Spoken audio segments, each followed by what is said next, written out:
আচ্ছা, তোমাদের এখানে তো ফ্যান নাই, তোমাদের গরম লাগে না? লাগে? গরম লাগে?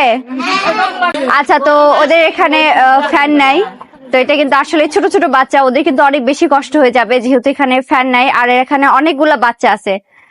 তো আর চারপাশে তো দেখতেই পাচ্ছেন যে একদম খোলা পরিবেশ, ওদের পরিবেশটাও কিন্তু খুব একটা ভালো না, মানে একদম একটু ঘেরা হইলেও খুব ভালো হতো।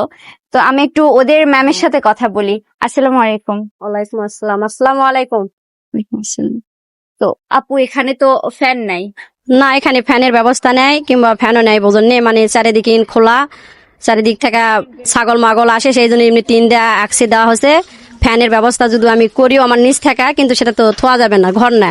এটা ঘর থাকলে হলো ফ্যান কিনা দিলেও তো থাকবে না, চুরি করে নিয়ে যাবে, এই কারণে আমি কিনতে পারিনি, কিংবা এরকম ব্যবস্থাও করতে পারিনি। আচ্ছা, তো আপনার এটা ঘর করতে কি টিন দিয়ে করবেন? হ্যাঁ, টিন দেওয়া হলেই ভালো হয়, এখন যেহেতু আমাদের সামর্থ্য যেরকম সেই অনুযায়ী টিনের হলে হয়। ঘর করতে গেলে এখানে কতগুলো টিন লাগবে? তা তো মোটামুটি 3.5 বান্ডিল টিন লাগবে।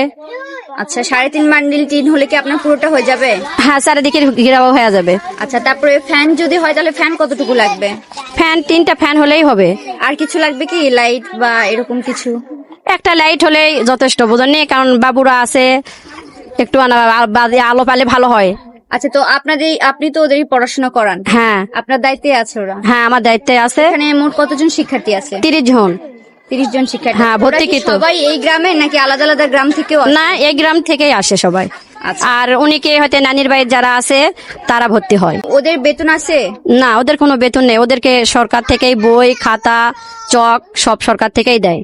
আচ্ছা, সবকিছু হ্যাঁ, সরকার থেকে, ওরা শুধু আসা এখানে পড়ে। তো আপনি যে ওদেরকে পড়াচ্ছেন এখানে, ওদের কাছ থেকে বেতনও নিচ্ছেন না, তো আপনার লাভটা কি? আমার এটা ইসলামিক ফাউন্ডেশন প্রকল্পের মাধ্যমে সরকার আমাকে বেতন দেয়। আচ্ছা আচ্ছা, তো আপনি বেতন পাচ্ছেন? হ্যাঁ, আমি বেতন পাই। সরকারিভাবে? হ্যাঁ, বেতন তো নয়, ওটা সম্মানই বলে। আচ্ছা আচ্ছা। তো ইনশাল্লাহ আমরা বাচ্চাদের জন্য কিছু করতে চাই, আমরা আপনার এখানে টিন আনতে চাই, আপনার এই ঘরটা করে দিতে চাচ্ছি, তাহলে খুশি হবেন না? আলহামদুলিল্লাহ, যদি হয় আমি খুব খুশি হব, আলহামদুলিল্লাহ। তারপরে এখানকার অনেক অভিভাবক আছে, আপনি তাদের সাথে একটু কথা বলেন, দেখেন তাদেরও আগ্রহী, এখানে যদি হয় খুব ভালো হয়। আচ্ছা, তো এখানে তো আপনাদের বাচ্চারা পড়াশোনা করে, আমরা যদি এখানে ঘরটা করে দিই, এখানে ফ্যান লাগাই দিই, এখানে লাইটের ব্যবস্থা করি, আপনারা সবাই খুশি হবেন? হ্যাঁ, আলহামদুলিল্লাহ, খুশি আমরা সবাই। তো আপনারা কি সবাই বলছেন যে আমি এটা করে দিব? হ্যাঁ, দিতে সবাই চাচ্ছেন? হ্যাঁ, সবাই চাচ্ছি। ইনশাল্লাহ আমরা আমাদের সর্বোচ্চ চেষ্টা করব যাতে আমরা এখানে ঘরটা করতে পারি, এখানে ওদের ফ্যান এবং লাইটের ব্যবস্থা করতে পারি। তো এই যে বাইরে থেকে স্কুলটার অবস্থা দেখতে পাচ্ছেন, তো এটার লোকেশনটা কিন্তু দুপচাঁচিয়ার প্রায় শেষ সীমানায়, গুনাহার ইউনিয়নের পৌতা দক্ষিণ পাড়াতে এটা অবস্থিত।